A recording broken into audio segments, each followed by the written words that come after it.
So hey guys, welcome back to our channel. இது உங்கள் voice of Tarun, நான் உங்கள் விவோடி. இன்றைக்கி நம்ம என்ன பார்க்க போகிறோம்னா, ரியல் லைஃப் பிளேயர் அப்படின்ற இந்த ஒரு மான்வாவோட சாப்டர் 6 தான் பார்க்க போகிறோம். ஸோ இந்த ஒரு சாப்டர் 6லேருந்து ஆக்ஷன் சீக்வன்ஸு சாப்டர் 7 சும்மா வெறித்தனமாக இருக்கும். இந்த ஒரு வீடியோ பார்த்த உடனே நான் 6 மணிக்கு கரெக்டாக இன்றைக்கி 3 மணிக்கு நான் வந்து இந்த ஒரு சாப்டர் 7 அப்லோட் பண்ணிவிடுவேன். ஸோ இந்த ஒரு வீடியோ உங்களுக்கு பிடிச்சதா லைக் பண்ணுங்கள், ஷேர் பண்ணுங்கள், மறக்காமல் கமெண்ட் பண்ணுங்கள். இந்த ஒரு வீடியோ இப்போ தான் யாராச்சும் ஃபர்ஸ்ட் டைம் பார்க்குறேன்னா மறக்காமல் பிளேலிஸ்ட்டில் போய் ஃபஸ்ட் எபிசோட்லேருந்து பார்த்தீங்கன்னா தான் உங்களுக்கு இந்த கதையில் என்ன நடக்குது அப்படின்றது புரிய வரும். அது மட்டும் இல்லாமல் நம்ம சேனலில் ஏற்கனவே வந்து கிவ்அவேலாம் கொடுத்துட்ருக்கோம். ஸோ அந்த ஒரு கிவ்அவே வின் பண்ணணும்னு நினச்சிங்கன்னா ரியல் லைஃப் மான்வான்னு சொல்லிட்டு கமெண்ட்டும் பண்ணிட்டு வந்துருங்க.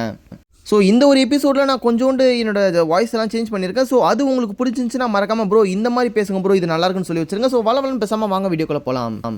சாப்டர் 4 ஸ்டார்டிங் சீனில் நம்ம ஹீரோ வந்து போன டைம் அந்த காரில் உட்காந்துட்டு இருக்கும்போது அந்த கிராக்கன் வந்து அடிச்சிருக்கோம் இல்லைங்களா? ஸோ அந்த மாதிரி அந்த கிராக்கன் வந்து எல்லா இடத்தையும் அடிக்கப்படுத்திட்டு இருக்குது. அங்கே இருக்கக்கூடிய காரு பஸ்ஸு எல்லாத்தையுமே அந்த கிராக்கன் வந்து ஒன்று விடாமல் அடிச்சு நவுத்திட்டு இருக்குது. அங்கே இருக்க மக்கள் எல்லாம் பயந்து வெளியே ஓட ஆரம்பிக்கிறாங்க கிராக்கனை பார்த்து. பிகாஸ் அது வந்து பயங்கரமான மாஸ்டர். அந்த ஒரு டைமில் தான் இப்போ இருக்கக்கூடிய பிளேயர்ஸ், அதாவது நம்ம ஹீரோ மாதிரி இந்த டன்ஷன்லாம் கிரியேட் பண்ணக்கூடிய ஒரு ரேங்க் இருப்பாங்க பார்த்தீங்களா? ஸோ அவங்கள மாதிரி நான் பிளேயர்ஸ்லாம் வந்து என்ன பண்ணுறாங்கன்னா இந்த கிராக்கன் கூட சண்டை போட ஸ்டார்ட் பண்ணுறாங்க. பட் இவங்க யாருமே அந்தளவுக்கு ஸ்ட்ராங் இல்லை. எல்லாருமே வந்து அடிதான் வாங்கிட்டு இருக்காங்க கிராக்கன் கிட்ட. வந்த எல்லாருமே அந்த கிராக்கன் ஒரே ஒரு டென்டக்கலை வச்சு ஒரு அடி அடிச்சோடனே மொத்த பேர் செத்துட்டாங்க. இந்த ஒரு டைமில் தான் நம்ம ஹீரோவோட ஃபேமிலியை காட்டுறாங்க. நம்ம ஹீரோவோட ஃபேமிலி நடக்கிறதெல்லாம் பார்த்து பயந்து உட்காந்துட்டு இருக்குது. நம்ம ஹீரோவோட அப்பா யோசிக்கிறாரு, சரி ஓகே பசங்களா, நான் சொல்கிறது கேளுங்க, இப்போ நம்ம வந்து இந்த காரை விட்டு வெளியே இறங்கி போனால் தான் நம்மளால் இந்த கார்லேருந்து தப்பிக்க முடியும், இந்த கிராக்கன் கிட்டேருந்து தப்பிக்க முடியும். ஸோ அதனால் நீங்கள் இந்த மாதிரி பண்ணி தான் ஆகணும்னு சொன்ன உடனே அம்மாவை சப்போர்ட் பண்ணுறாங்க. பசங்களாம் அப்பாவை சொல்கிறது கேளுங்க, நம்ம எல்லாம் இந்த காரை விட்டு இறங்கி ஓட போகிறோம், இங்கே பின்னாடியே வாங்கன்னு சொல்லிட்டு கூட்டிகிட்டு போயிட்டுருக்காங்க. நம்ம ஹீரோவோட அக்காவுமே பயந்துட்டு வந்துட்டுருக்காங்க. அந்த ஒரு டைமில் நம்ம ஹீரோவோட அக்கா வந்து கீழே விழுந்துட்டா. ஹீரோட அக்காவில் நடக்க முடியுமான்னு பார்த்தா அவருடைய கால் வந்து உடச்சிக்கிச்சு. ஸோ வேறு வழியே இல்லை, ஹீரோவோட அக்காவில் நடக்க முடியாத பட்சத்தில் ஹீரோவோட அப்பா சரி ஓகே நம்ம பொண்ணு தானேன்னு சொல்லிட்டு நம்ம ஹீரோவோட அப்பா என்ன பண்ணுறாருன்னா, பாப்பா நீ என் கூட ஏறி உட்காந்துக்க, நான் அவனை தூக்கிட்டு போகிறேன்னு சொல்லிட்டு பாப்பா வந்து தூக்கிட்டு போயிட்டுருக்காரு.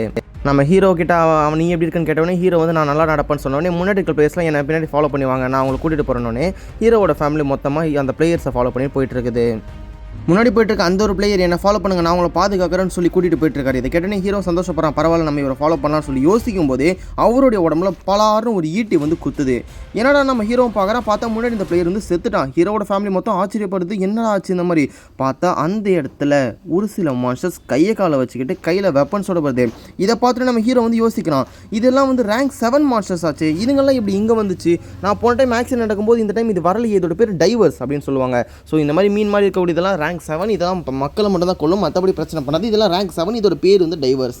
அங்கே இருக்கக்கூடிய பிளேயர்ஸும் மக்களை காப்பாற்றுக்காக அந்த ரேங்க் 7 டைவர்ஸ் கிட்ட சண்டை போட்டுட்டு இருக்காங்க. ஸோ அந்த ஒரு டைமில் இங்கே ஒரு பொண்ணுக்கு வந்து அடிபட்டுருச்சு அப்படின்னு சொல்லிட்டு ஹெல்ப்பர்ஸ் யார் இருக்கீங்களா கேட்குறாங்க.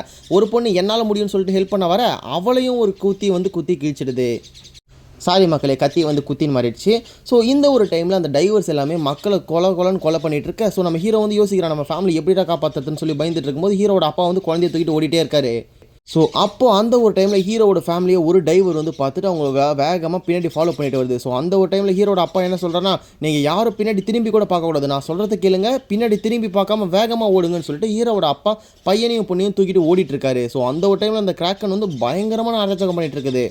அந்த ஒரு டைமில் டென்டக்கலை சுற்றி மொத்தமாக காரெல்லாம் நசுக்கி அந்த ஒரு கிராக்கன் என்ன பண்ணுன்னா தன்னோட டென்டக்கல் மூலியமாக தூக்கி போட. ஸோ நம்ம ஹீரோ வந்து பார்க்குறான் அந்த மாதிரி மேலே கார்ஸ்லாம் பறந்து போயிட்டு இருக்குது. ஹீரோ என்ன பண்ணா, உடனே அப்பா முன்னாடி போகாதீங்க, மேலே அங்கே போனால் ஆபத்துன்னு சொல்லி நிறுத்தின உடனே அந்த ஒரு டைமில் அங்கே தூக்கி போட்ட கிராக்கன்ஸோட காரில் ஒரு டேங்கோட கார் வந்து பெட்ரோல் டேங்க் மேலே மோதிடுது. ஸோ அந்த ஒரு டைமில் பெட்ரோல் டேங்க் மேலே மோதின உடனே ஒரு பெரிய பிளாஸ்ட்டு நம்ம ஹீரோட அப்பா வந்து பார்க்குறாரு. நல்ல வேலை நம்ம பையன் நம்மளை காப்பாற்றிட்டான், இந்த நேரத்துக்கு நம்ம அங்கே போயிருந்தோம் என்ன ஆகுதுன்னு சொல்லிட்டு நம்ம ஹீரோ வந்து பயந்துக்கிட்டே பார்த்துட்டு இருக்க. ஸோ நம்ம ஹீரோவும் பார்க்குறான், அங்கே இருக்கக்கூடிய பிளேயர்ஸ் எல்லாமே பயப்படுறாங்க, நம்மலாம் செத்துருவோம், எனக்கு பயமாக இருக்குது, பேக்கப் டீம் வர வரைக்கும் நம்ம எப்படி தப்பிக்கிறதுன்னு சொல்லி யோசிக்கும் போது நம்ம ஹீரோ வந்து முடிவு பண்ணுறாரு, சரி ஓகே வேறு வழி இல்லை, இப்போதைக்கு பேக்கப் டீம் வந்தால் தான் நம்ம வந்து தப்பிக்க முடியும். ஸோ பேக்கப் வர வரைக்கும் இங்கே நான் தான் பார்த்துக்கணும். பேக்கப் டீம் வரனாலும் அந்த 12 த்ரோன் மெம்பர்ஸ் அவங்களால மட்டும்தான் இப்போதைக்கு இந்த இடத்த சமாளிக்க முடியும், அந்த கிராக்கனை அழிக்க முடியும்.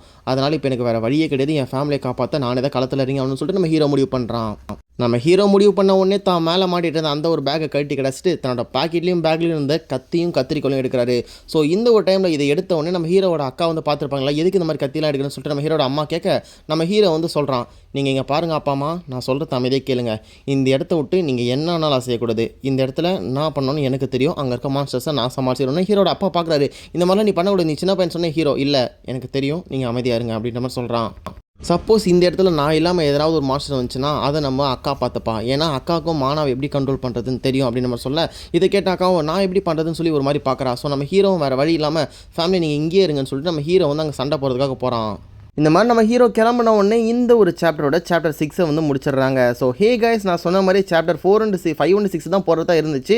பட் இருந்தாலும் அதை நான் போடலை. பிகாஸ் சாப்டர் 7 வந்து பக்காவாக இருக்கும். ஸோ அதனால் சாப்டர் 7 வந்து சும்மா ஆக்ஷன் சீக்வன்ஸ்லாம் தெறிக்க விட்ருப்பாங்க. நம்ம ஹீரோ வந்து அந்த கிராக்கன்கிட்டே சண்டை போட போகிறாரு. ஸோ அதனால் சாப்டர் 7க்கு 3 மணிக்கு இன்றைக்கி அப்லோட் பண்ணுறோம். ஸோ அதனால் ப்ரீமியரில் வெயிட் பண்ணிக்கோங்க.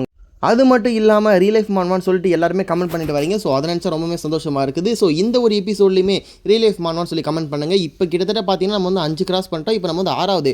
ஸோ 6 வீடியோவில் ரியல் லைஃப் மான்வான்னு சொல்லி உங்களோட கமெண்ட்ஸ் இருந்துச்சுன்னா மட்டும்தான் நான் வந்து அந்த கிவ்அவே வந்து உங்களுக்கு கொடுப்பேன். அது மட்டும் இல்லாமல் நம்ம சப்ஸ்கிரைபரில் ஒருத்தர் என்ன கேட்டிருக்காருன்னா ஃபைட்டிங் மான்வா போடுங்க ப்ரோன்னு சொல்லி கேட்டிருந்தீங்க. ப்ரோ அடுத்த சாப்டர் பாருங்கள், சும்மா வெறித்தனமாக இருக்கும். அந்த ஒரு சாப்டரில் ஃபுல்லாகவே ஃபைட்டிங் சீக்வன்ஸ் தான். பட் இருந்தாலுமே உங்களுக்காக ஒரு பியூர் ஃபைட்டிங் சீன்ஸ் மட்டுமே வரக்கூடிய ஒரு மான்வா வந்து தேடிட்டு இருக்கேன். ஸோ அந்த மாதிரி எதாவது ஒரு மான்வா இருந்துச்சுன்னா கண்டிப்பாக எடுத்து நான் நெக்ஸ்ட் மான்வா அதே அப்லோட் பண்ணுறேன்.